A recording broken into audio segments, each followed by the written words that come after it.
Hey guys, hi, welcome back once again. My name is Vaishali, and today I'd like to talk about a quote that I'd recently heard. Maybe it didn't start with you, and yet it is your responsibility. And if I could personally edit a part of it, I would say, you can choose it to make it your responsibility. So my edited version would then become that maybe it didn't start with you, and maybe you can choose it to make it your responsibility and give it the sense of direction that probably you'd want to give it. So when I was a kid, I'd heard this story of an eagle who lived and died like a chicken. And the moral from the story that I received at that point in time was that realize your own potentials and take up your own flight. Many a times, many of us do not realize our own potentials because we confine to the viewpoints of others' narratives, of others' perception of us. And that just might be one aspect of the story.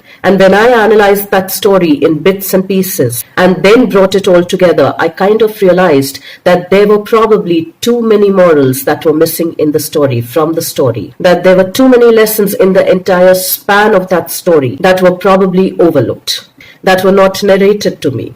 And maybe even I overlooked them because I was listening to the story through somebody else's narratives, through one perception. It took reflection, it took dissection, and it took analysis through that reflection and dissection to be able to have my own perspectives of the story, of this story that was narrated to me. Now, I'm not disregarding the narrative of the storyteller, and yet I'm saying that it just might be one perspective. Now, the story began something like this, that there was a particular farmer who owned his own farm, and in his farm he used to raise hens. And one of the days when he was strolling in his farm, he happened to come across this egg that was just lying there. He realized that it was an eagle's egg, and he brought it and placed it with the eggs that the chicken had just laid. He did not wish to throw away or discard the egg, abandon the egg that was lying in his fields. So out of his compassion, he brings that egg and places it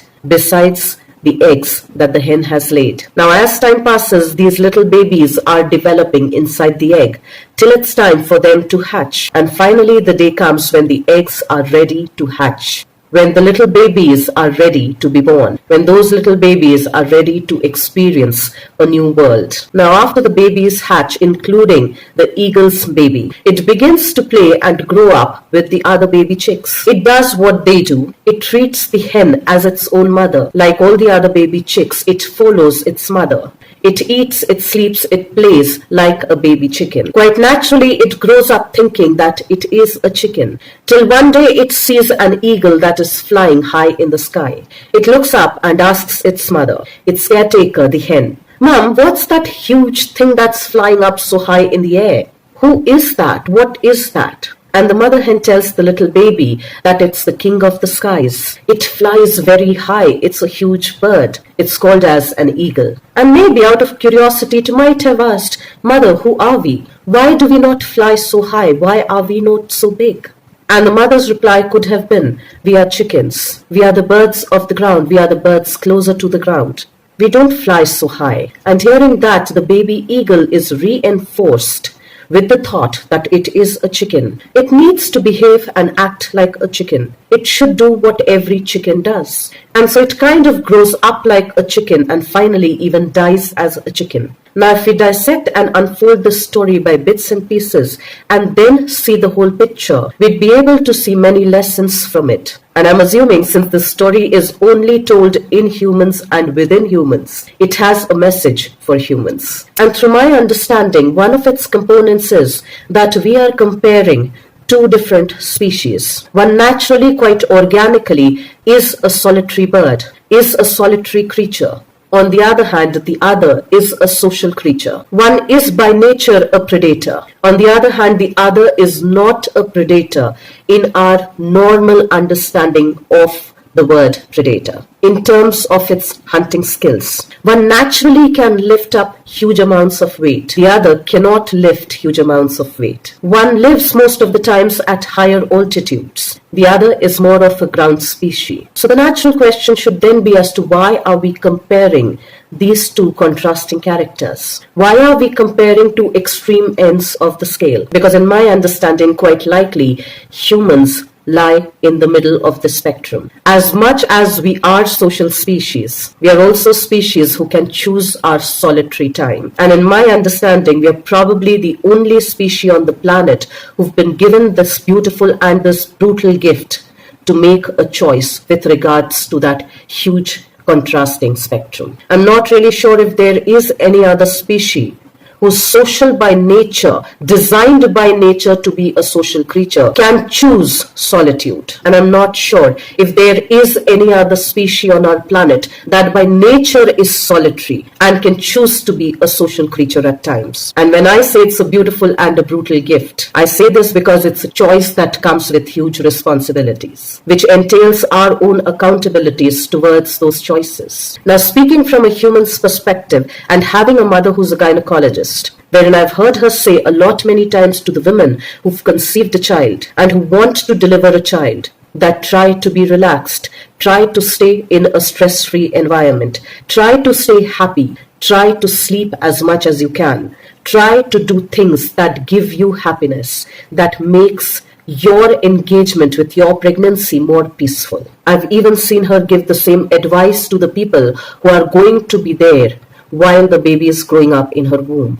to make the environment as stressless or as stress-free as possible, because the mother's womb is the environment that the child grows in. It is receiving every information on the cellular level when it is growing up inside the mother's womb, and thereby it's quite naturally receiving all the information through the mother's system about the external environment that the mother is facing, that the mother is living in. So if you look at the beginning of that story of the eagle that grew up like a hen, from the human's perspective, the baby eagle quite naturally felt a sense of abandonment from its original mother. So when this growing up baby is placed with the other baby chickens, and when it hatches and comes out into the world, not only is it not aware of the eagle that it is, it also learns through that verbal communication that it is a chicken, the bird of the ground.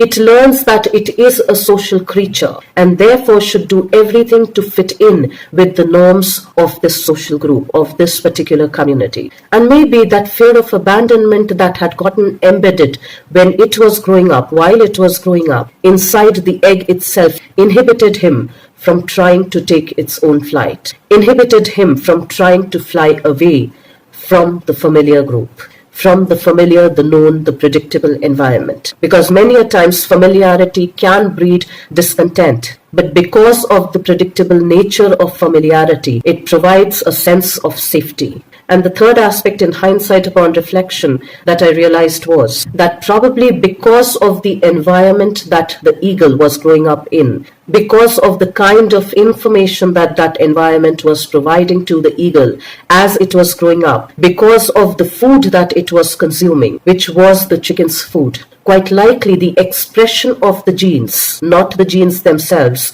but the expressions of the genes changed to mold itself to fit into its environment, to adapt, to survive into its environment. And researchers and scientists call this shift in the expression of our genes as epigenetic mutation, the mutation on the uppermost layer of our genes, the way it presents itself. And my fascination is what would have happened if this eagle was bred with another eagle who grew up in similar situations under similar circumstances. Maybe the children would have grown up like chicken. Maybe the children out of that breeding could then have behaved exactly like how chickens behave. Or maybe the offspring could have been a rebel at heart and could have tried taking its own flight, could have tried doing what others were not doing, to realize for itself that it is an eagle. Maybe it could have also learnt the beauty of discernment, to be able to understand the beauty and the benefits of being a social creature,